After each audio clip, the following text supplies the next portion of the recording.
Hello viewers, ఈరోజు నేను మీకు మా కమ్యూనిటీలో హోలికా దహన చేస్తున్నానండి.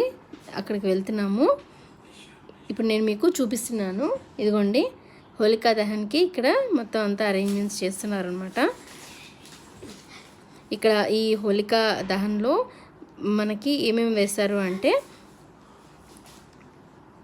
కౌ డంగ్ తోటి చేసిన పిడకల్లా ఉంటాయి కదండి, అవి వేస్తారు. నెక్స్ట్ కర్పూరం వేస్తారండి. నెక్స్ట్ ఒక కొబ్బరికాయ వేస్తారు.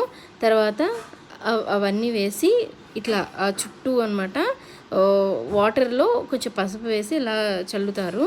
మొత్తం చుట్టూ అలా పోస్తారనమాట. దాని చుట్టూ ఇలాగా ఒక థ్రెడ్ తోటి టై చేస్తారండి. ఇదిగోండి, అక్కడ ఒక ఆమె చేస్తుంది చూసారా ఇలా. తర్వాత అంతా హోలికా దహన అయిన తర్వాత ఇంకా హోలీ ఆడడం అనేది స్టార్ట్ చేస్తారు. ఇదిగోండి, ఇప్పుడు ఇక్కడ ఈ లెఫ్ట్ సైడ్ పిల్లలు హోలీ ఆడడం స్టార్ట్ చేశారనమాట. ఇదిగోండి, అంతే అండి, మా కమ్యూనిటీలో ఇలా జరిగింది. Thank you for watching. Bye.